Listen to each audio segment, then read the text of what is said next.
saw the title of my video and you're not in a very good mood. I know you're not in a good mood, and I will get to the end of the show with John Cena, AJ Styles, and your feelings of what you're thinking is going to happen and what I believe might happen. Doesn't mean it will happen. I said might. I want to make this very clear. This might happen. But let's go through the steps of this show. Let's be honest. This one not... I can't honestly say to watch this show more than once. You don't need to. It's not necessary. This wasn't a great show. It wasn't. The end, you could say, well, you can watch that match. Just watch a snippet of it on the WWE Network, the ending of it. That's the only thing I would barely say to watch. And even then, I'm saying that, yes, the match was great, and I will talk more about what I felt about that match. But in the end, you don't need to watch the show. So the matches and the situations that came with this, I'm going to get this over with right now because I'm angry about it. Naomi versus Ruby Riott. The women are nothing but a joke again.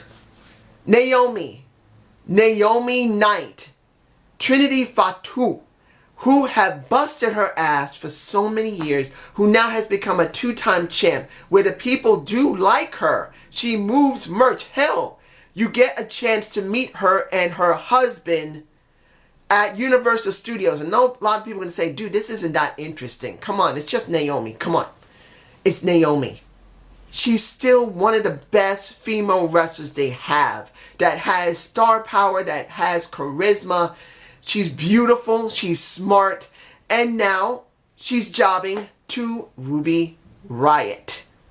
The match quality is not the issue here. It was that she jobbed to Ruby Riott of the Riott Squad. So they could set up going in the fast lane, Ruby Riott versus Charlotte, who I still say is not as great as everyone thinks.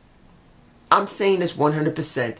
I'd rather see Sasha Banks or Bayley compared to Charlotte. Because at least with Sasha and Bayley, you can say they go up against opponents they're not really familiar with, they can still have a good match.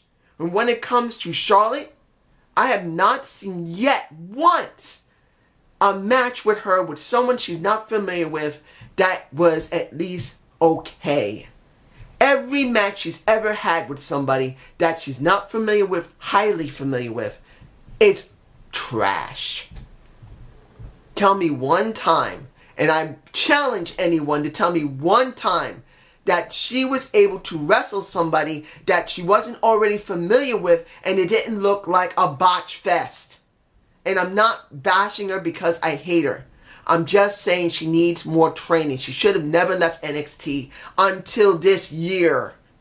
That's the way I think she should have done it. But that's just how it is. Now, we got a segment of the Fashion Police. Yes! Fashion Police with the guy that's doing the special. What is it? Uncovered about Tupac and Biggie Smalls. That little mini-series they're doing.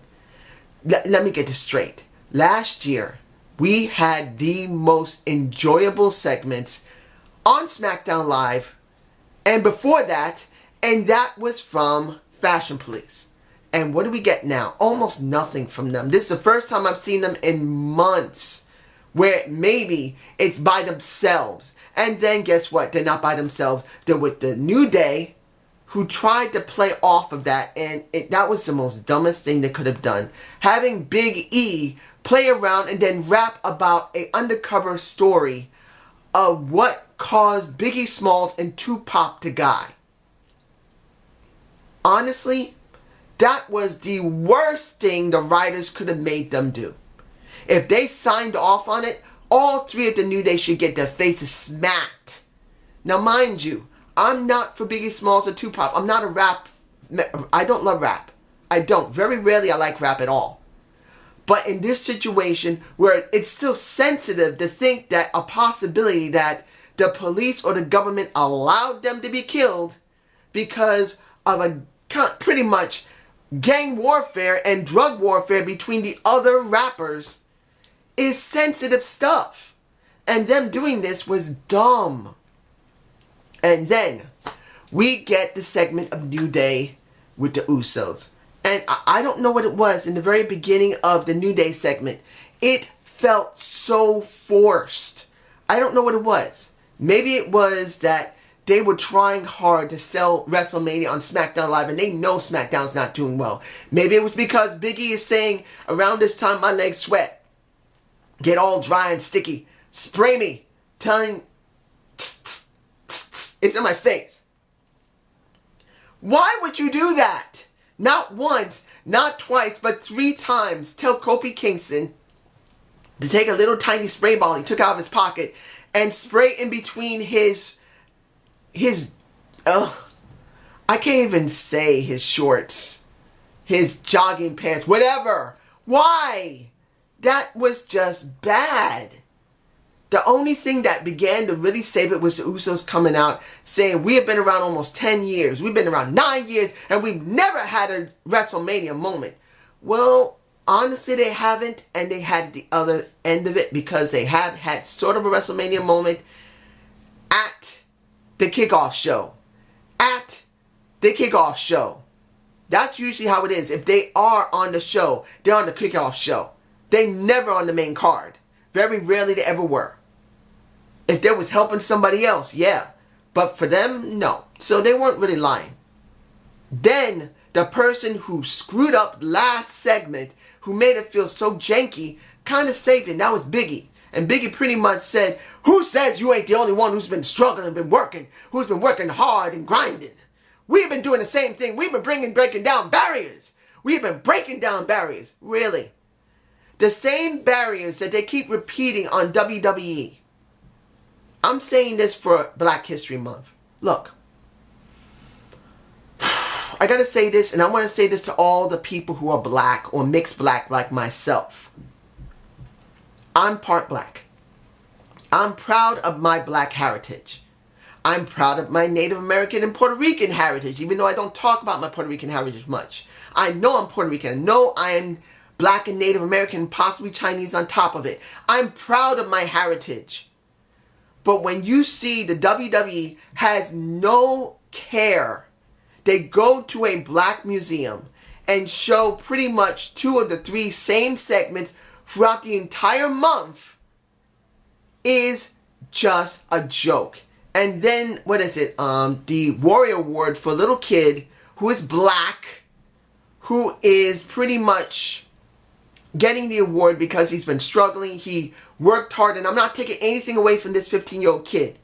He worked hard to survive his kidney transplant, his second kidney transplant, and inspire some people. But this just feels forced when it comes to Black History Month, and I wish they actually would stop. Honestly. If they can't do it right, don't do it all. So you have that segment, you have another segment on top of it, and then you bring out the Bludgeon Brothers, who really feel they do feel like they kind of belong there, but then they don't at the same time, because generally they don't talk. I keep saying this, Luke Harper is the best talker between them. Eric is not very good of a talker. Not saying he can't talk, but he's not a very good talker. I want to see Luke talk once in a while and make a statement saying that we're going after those freaking titles. Let's move on. What did we get here? Shane McMahon had several segments with Daniel Bryan. I wish they would stop teasing this and just let it go. If Daniel Bryan's not wrestling, why are they doing this? Please let it go. Please let go of the stupid tension. Then you have him bothering Rusev Day. Then you have him bothering the wonderful Cammy of Owens and Zane. I'm not saying these were great segments. I'm not. Only thing I'm saying is that he did do it, but it feels, He used to just have fire under him. Now it's like he's just going there to get a paycheck from his own family. It doesn't feel like he cares a lot about this situation between him and Daniel Bryan. This storyline just doesn't feel good. It just doesn't. It's possibly easily the writing, but I think maybe Shane McMahon might be losing steam on this, and he's actually getting bored with it. He's botchy. He doesn't really feel interested. Now, Aiden English versus Shinsuke Nakamura. I'm going to say this, and I want to make it very clear to everybody. I know everyone loves Rusev and Rusev Day, but I'm going to say this very clearly.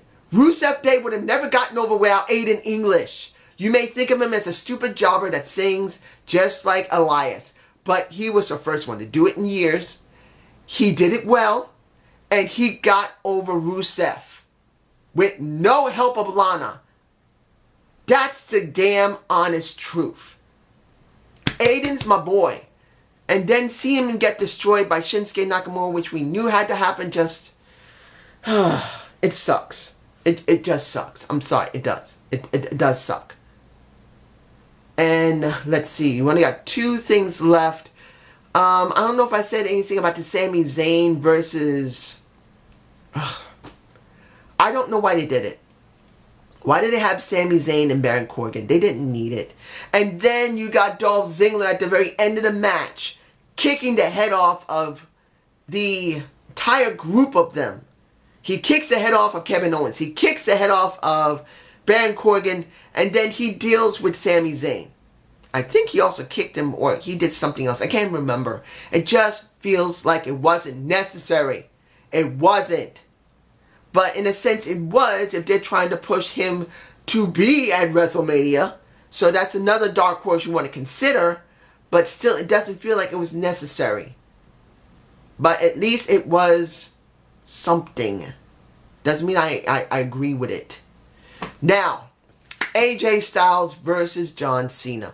The best match of the night, easily. But it doesn't save the show. Seeing Cena do a, what was it, not a red arrow, I can't remember, a falcon arrow or something, I can't remember the name of it. Him grabbing him and doing a flip, like a sunset flip powerbomb, was actually pretty good. I did enjoy it. The match wasn't bad. These guys don't have generally a bad match. So you can say AJ Styles and John Cena could easily have a great match anytime, anywhere, because they're both at least easily good enough to complement each other. But then when it's over, you get this feeling, this sinking feeling. Me personally, I'm not getting the sinking feeling because once he went to Raw, said he had to try and find a way to get around the problem going to WrestleMania, couldn't have The Undertaker, he was doing something at SmackDown. I had a feeling the opening of the show, he was going to open it, and he did.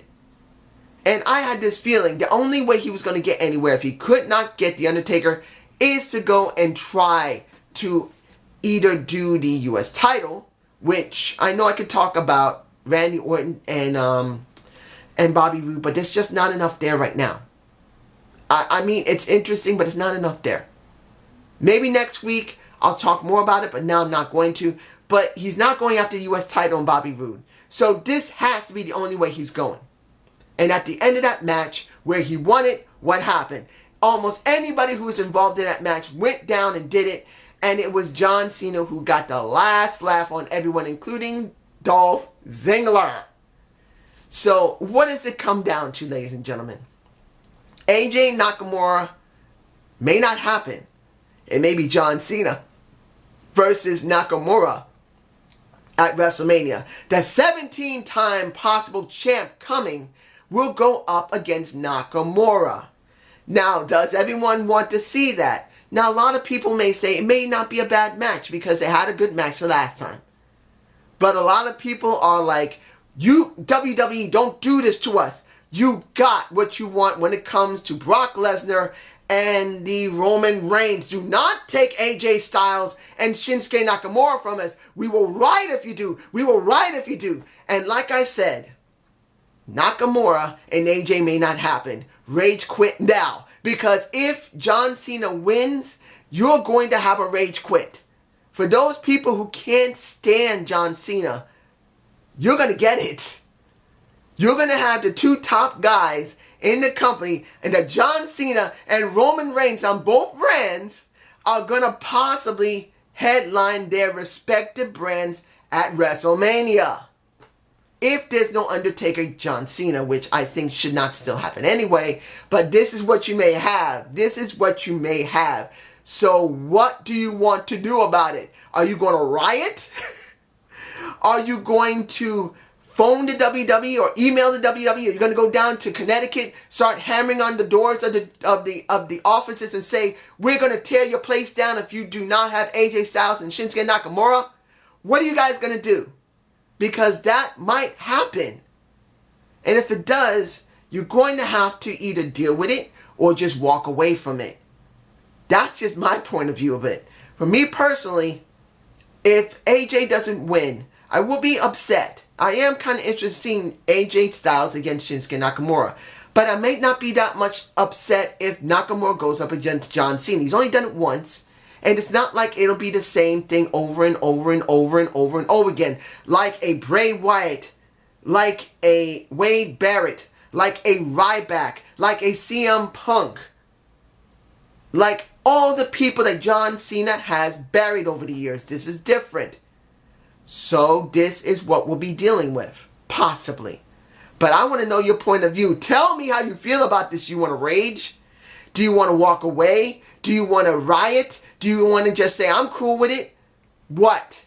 Have a good day. I'm botching because I want to laugh. I want to see how bad people are so angry. Have a good day. Have a good night. Peace.